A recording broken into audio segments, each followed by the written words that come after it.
네, 오늘 아침에 우리에게 주시는 하나님의 은혜의 말씀은 호세아 10장 1절에서 8절까지의 말씀입니다. 호세아서 10장 1절에서 8절까지의 말씀 다 같이 합독하도록 하겠습니다. 이스라엘은 열매 맺는 무성한 포도나무라. 그 열매가 많을수록 제단을 많게 하며 그 땅이 아름다울수록 주상을 아름답게 하도다. 저희가 두 마음을 품었으니 이제 죄를 받을 것이라. 하나님이 그 제단을 쳐서 깨치시며 그 주상을 허르시리라. 저희가 이제 이르기를 우리가 여호와를 두려워 아니하므로 우리에게 왕이 없거니와 왕이 우리를 위하여 무엇을 하리오 하리로다. 저희가 헛된 말을 내며 거짓 맹세를 바라여 언약을 세우니 그 재판이 바지랑에 돋는 독한 인진 같으리로다. 사마리아 거민이 베데웬의 송아지를 인하여 두려워할 것이라.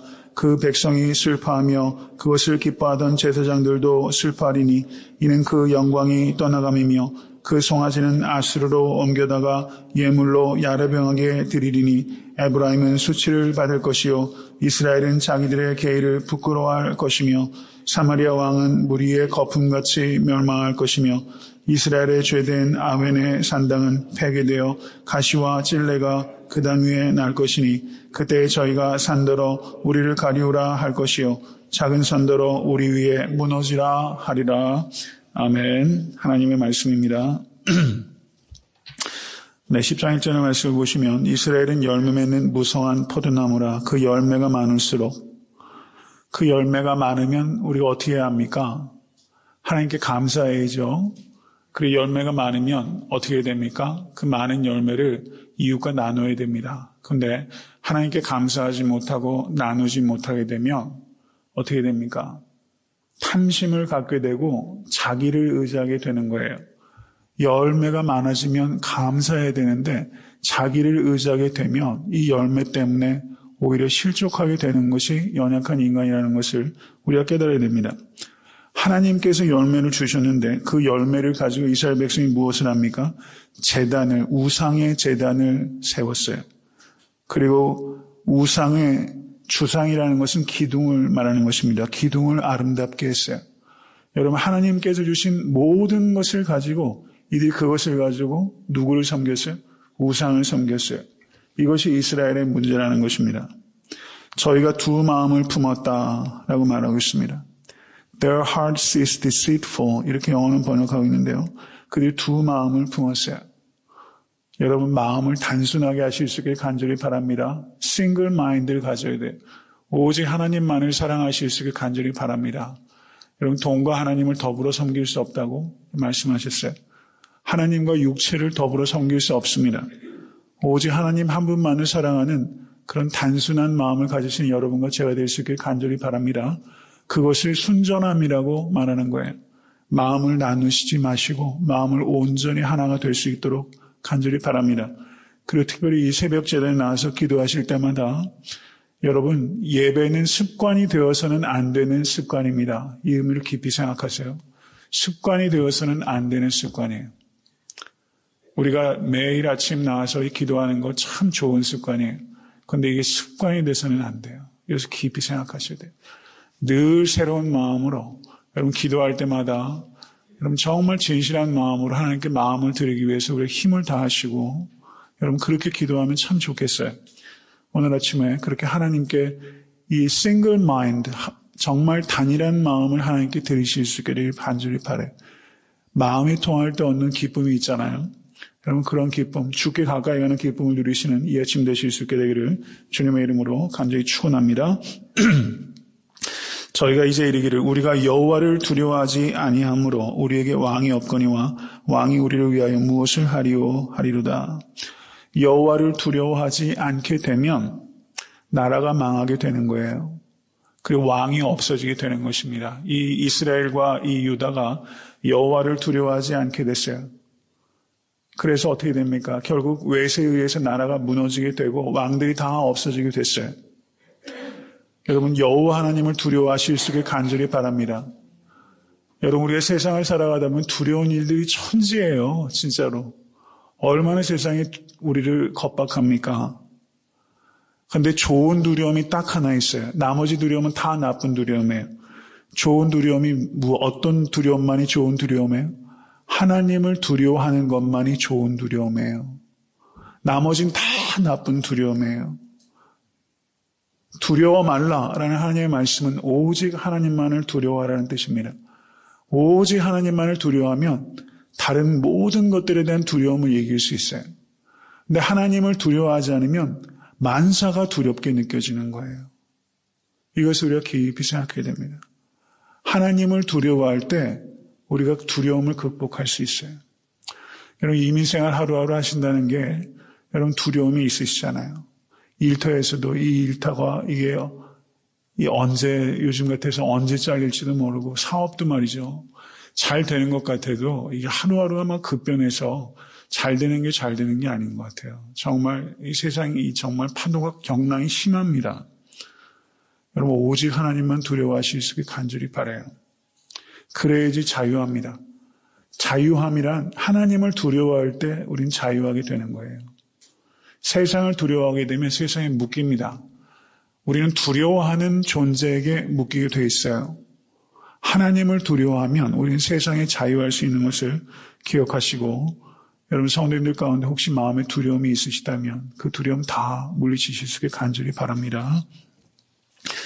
여기서 4절 이하의 말씀 보시고 저희가 헛된 말을 하며 거짓 맹세를 바라여 언약을 세우니 그 재판이 바지랑에 돋는 독한 인진 같으리로다. 이렇게 말했어요.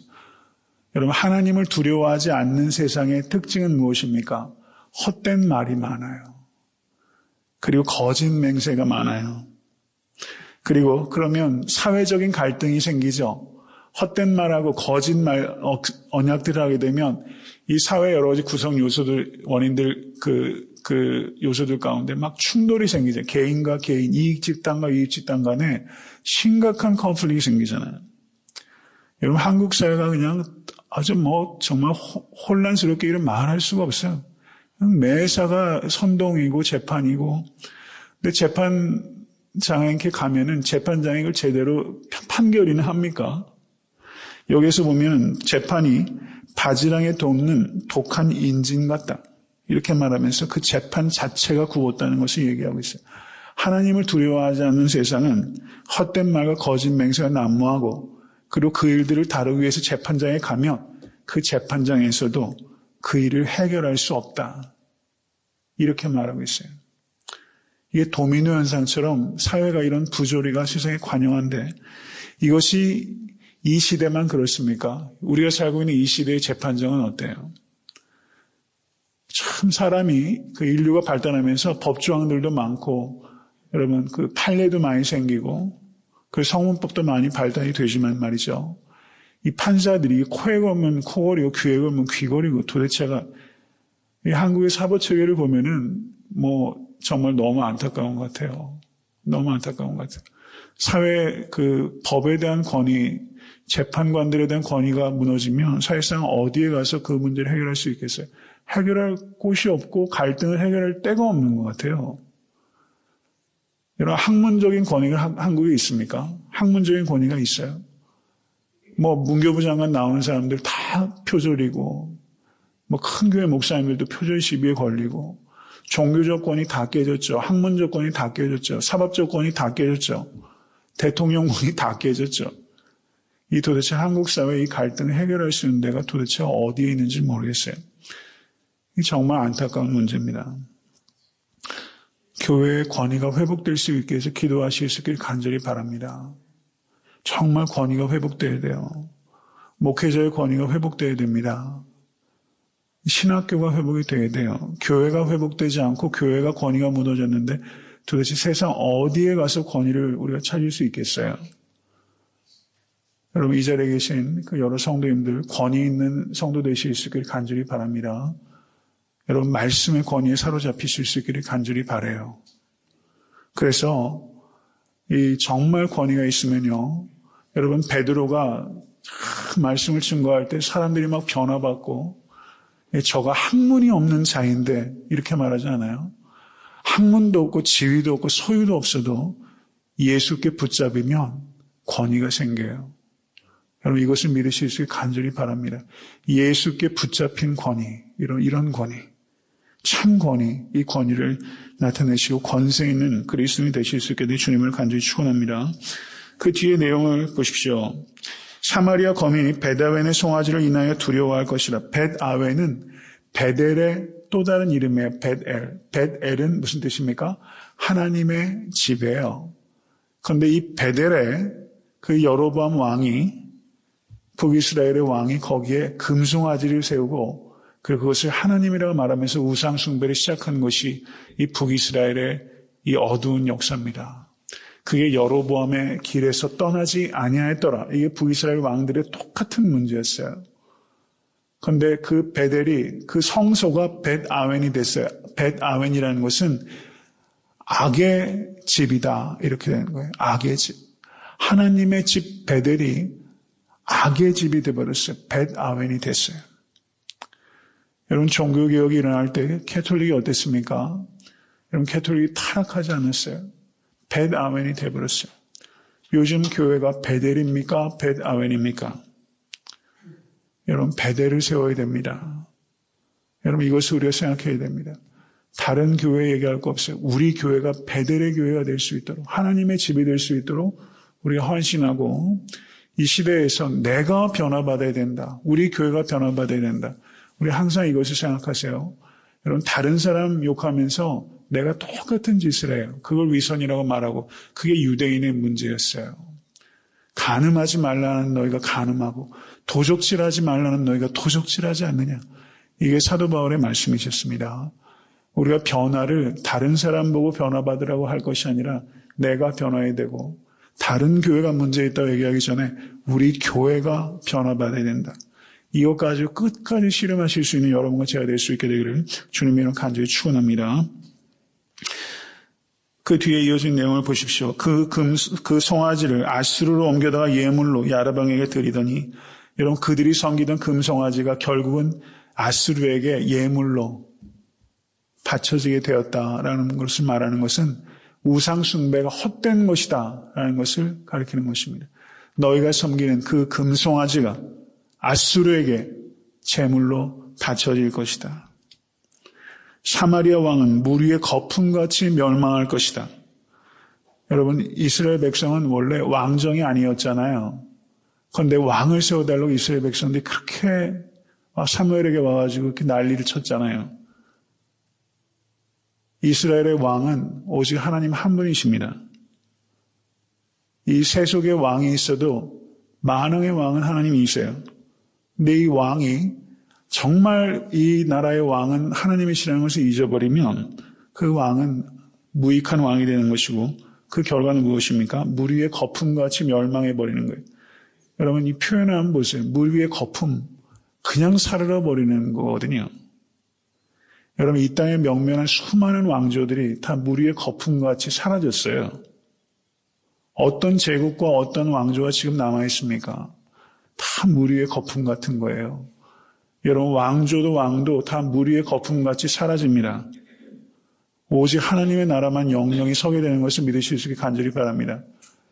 여러분, 내가 왕 노릇하는 것을 죄라고 말하는 거예요. 여러분, 그리스도께서 왕이십니다. 그리스도란 뜻은 기름 부으심 받은 왕이라는 뜻입니다. 예수는 그리스도입니다. 라는 뜻은 예수는 왕이십니다. 라는 뜻이에요. Jesus is my king. 예수님께서 나의 왕이실 수 있기를 간절히 바랍니다. 그러면 우리는 물 위의 거품같이 명멸하지 않습니다. 주와 함께 영원히 거하게 될 것을 믿으실 수 있기를 간절히 바랍니다. 이 8절의 말씀을 보십시오. 이스라엘의 죄된 야훼의 산당은 폐괴되어 가시와 찔레가 그 단 위에 날 것이니 그때 저희가 산더러 우리를 가리우라 할 것이요 작은 산더러 우리 위에 무너지라 하리라. 이게 좀 상징적인 언어예요. 무슨 뜻인지 정확하게 잘 이해가 안 됩니다.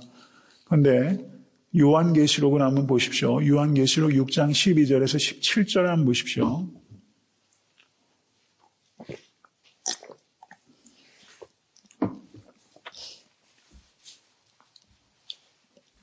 요한계시록 6장 12절에서 17절의 말씀 다 같이 읽습니다.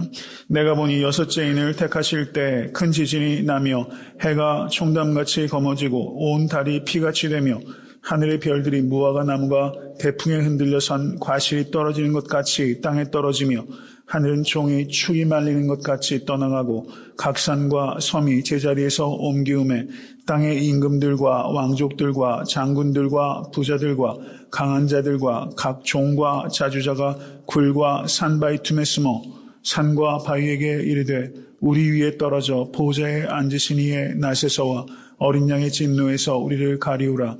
그들의 진노의 큰 날이 이르렀으니 누가 능히 서리오 하더라. 아멘.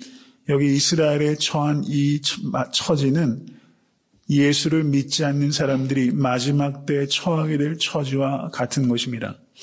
여기에서 산더러 가리우라, 작은 산더러 가리우라 이 뜻은 하나님의 진노로부터 우리를 가리우라, 우리를 수치를 가리워달라 이렇게 말하는 거예요.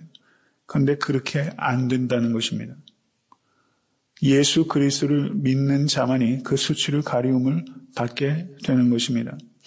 누가복음 8장 17절은 숨은 것이 장차 드러나지 아니할 것이 없고 감추인 것이 장차 알려지고 나타나지 않을 것이 없느니라.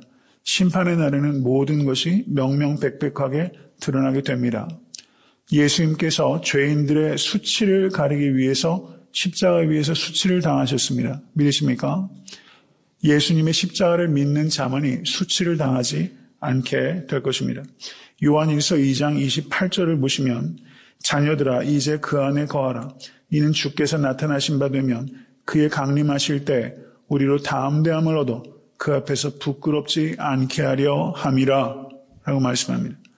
예수 그리스도를 믿지 않는 자들은 마지막 때 부끄러움을 당하게 될 것이요.